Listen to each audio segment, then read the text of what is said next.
തീർച്ചയായും മനു, വിനീഷ, കൊല്ലത്തിൻ്റെ മണ്ണിൽ ഐതിഹാസികമായ ഒരു സമ്മേളനം ഇവിടെ നടക്കാൻ പോവുകയാണ്.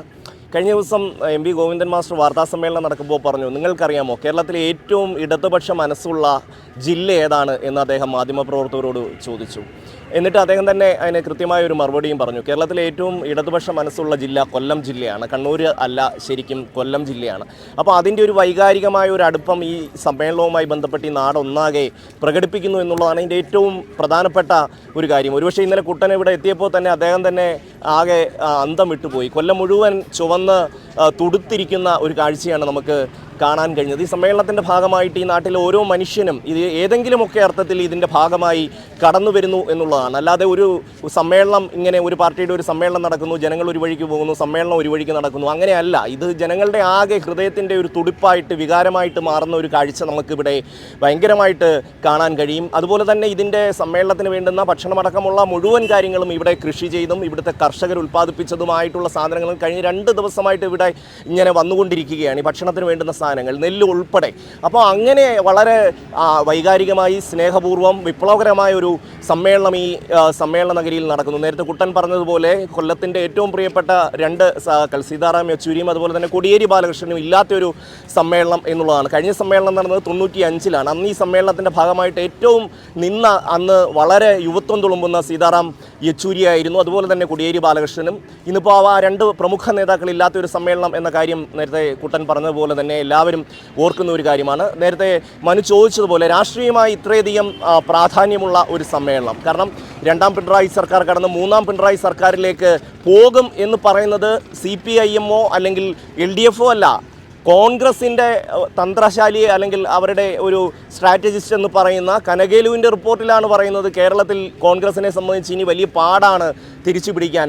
5 നേതാക്കന്മാർ മുഖ്യമന്ത്രിയാവാൻ നിൽക്കുന്നു, പക്ഷേ 50 സീറ്റ് കിട്ടുമോ എന്നുള്ള കാര്യം പോലും സംശയത്തിൻ്റെ നിഴലിലാണ് എന്ന് കനകേലുവാണ് പറയുന്നത്, മറ്റാരുമല്ല പറയുന്നത്. അങ്ങനെ ഒരു രാഷ്ട്രീയ സാഹചര്യത്തിൽ നമ്മൾ കഴിഞ്ഞ സമ്മേളനത്തിൽ വെച്ച നവകേരളത്തിൻ്റെ പുതുവഴികൾ എന്നൊരു രേഖയുണ്ട്. ആ രേഖയുടെ അടിസ്ഥാനത്തിലാണ് കേരളത്തിലെ കഴിഞ്ഞ 2ാം പിണറായി സർക്കാരിൻ്റെ മുന്നോട്ടുള്ള പോക്കിന് തുടക്കം കുറിച്ചത്. അതിൽ വലിയൊരു ശതമാനം കാര്യങ്ങൾ നടപ്പിലാക്കാൻ ഈ സർക്കാരിന് കഴിഞ്ഞിട്ടുണ്ട്. അതേസമയം തന്നെ കേരളം പോലെ ഒരു വൈബ്രൻ്റായ ഒരു മൊബൈൽ പോപ്പുലേഷനുള്ള ഒരു സമൂഹത്തെ സംബന്ധിച്ചിടത്തോളം അത് പോരാ. കേരളത്തിലെ പ്രതിപക്ഷത്തെ സംബന്ധിച്ച് ഏത് കാര്യവും തടസ്സപ്പെടുത്തുക എന്നുള്ള ഒരു നിലപാടാണ് അവർ സ്വീകരിക്കുന്നത്. അതുതന്നെയാണ് ഇടതുപക്ഷം എടുത്തു പറയുന്നത്. നമ്മളുടെ ഡിജിറ്റൽ യൂണിവേഴ്സിറ്റി ഒരുപക്ഷെ കേന്ദ്ര സർക്കാർ അവർക്ക് മാതൃകയാക്കാൻ കഴിയുന്ന തരത്തിലേക്ക് ഉള്ള പ്രൊജക്റ്റ് എന്ന് അവരുടെ റിപ്പോർട്ടുകളിൽ പറയുന്ന ഒരു ഡിജിറ്റൽ യൂണിവേഴ്സിറ്റി ഇന്ത്യയിൽ ആദ്യമായി തുടക്കം കുറിക്കുന്നത് കേരളത്തിലാണ്. അതുപോലെ തന്നെ വാട്ടർ മെട്രോയെ നമ്മുടെ രാജ്യത്തിൻ്റെ തന്നെ ഒരു പ്രതീകമാക്കി കേന്ദ്ര സർക്കാർ എടുത്തിരിക്കുന്നു. അങ്ങനെ വികസനത്തിൻ്റെ കാര്യങ്ങളിൽ മറ്റ് സംസ്ഥാനത്തേക്കാൾ ബഹുദൂരം മുന്നിലാണ് നമ്മൾ. പക്ഷേ അത് പോരാ. കേരളത്തിൻ്റെ വികസനത്തിന് ഇനിയും ഒരുപാട് കാര്യങ്ങൾ കൊണ്ടുവരേണ്ടതുണ്ട്. അത് മറ്റ് ലോകരാജ്യങ്ങൾക്കൊപ്പം നമ്മുടെ ജീവിത നിലവാരം ഉയർത്തേണ്ടതുണ്ട്, നമ്മുടെ സാധാരണപ്പെട്ട മനുഷ്യൻ്റെ ജീവിത സാഹചര്യം ഉയർത്തേണ്ടതുണ്ട്. അങ്ങനെയുള്ള ഒരു രാഷ്ട്രീയ ചർച്ചയ്ക്കാണ് ഈ സമ്മേളനം വേദിയാകുന്നത്. അല്ലാതെ ആര് സെക്രട്ടറി ആകും അല്ലെങ്കിൽ ആര് സെക്രട്ടേറിയറ്റിൽ വരും എന്നുള്ളതല്ല ഇവിടുത്തെ പ്രധാനപ്പെട്ട ചർച്ചാ വിഷയം. അതിനെ ആ രീതിയിലേക്ക് മാറ്റാൻ ചിലരൊക്കെ ശ്രമിക്കുന്നുണ്ട്. പക്ഷേ ഈ കേരളത്തിൻ്റെ ഭാവിയെ സംബന്ധിച്ച്, കേരളത്തിൻ്റെ മുന്നോട്ടുള്ള പോക്കിനെ സംബന്ധിച്ച്, ഈ നാട്ടിലെ വിദ്യാർത്ഥികളുടെ പഠനത്തെ സംബന്ധിച്ച്, യുവാക്കളുടെ തൊഴിലിനെ സംബന്ധിച്ച്, അങ്ങനെ ഓരോ കാര്യങ്ങളെയും സംബന്ധിച്ചും കൃത്യമായ കാഴ്ചപ്പാടോടുകൂടി മുന്നോട്ട് പോകാനുള്ള ഒരുക്കമാണ്, അതിനൊരു അടിത്തറയിടുകയാണ് ഈ സമ്മേളനം ചെയ്യുന്നത്.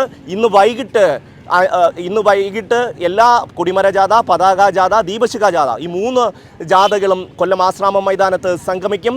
CPIM-ൻ്റെ കേന്ദ്ര കമ്മിറ്റി അംഗം KN ബാലഗോപാൽ പതാക ഉയർത്തും. അതോടുകൂടി സമ്മേളന നടപടികൾക്ക് തുടക്കമാകും. നാളെ രാവിലെ 9 മണിക്ക് സമ്മേളന നഗറിൽ പതാക ഉയർത്തും. രക്തസാക്ഷി മണ്ഡപത്തിൽ പുഷ്പാർച്ചന നടത്തിയ ശേഷം CPIM-ൻ്റെ കേന്ദ്ര കോർഡിനേറ്റർ പ്രകാശ് കാരാട്ട് സമ്മേളനം ഉദ്ഘാടനം ചെയ്യും. കേരളത്തിൻ്റെ മുഖ്യമന്ത്രി പിണറായി വിജയൻ, CPIM-ൻ്റെ സംസ്ഥാന സെക്രട്ടറി MV ഗോവിന്ദൻ മാസ്റ്റർ അടക്കം CPIM-ൻ്റെ ദേശീയ സംസ്ഥാന നേതാക്കൾ ഒന്നടങ്കം ഈ സമ്മേളനത്തിൻ്റെ ഭാഗമാകും. അത് വലിയ വിജയത്തിലേക്ക് കൊണ്ടുപോകാനുള്ള ഒരുക്കങ്ങളാണ് ഇന്നിപ്പോൾ കൊല്ലത്ത് നടക്കുന്നത്. മനു, വിനീഷ.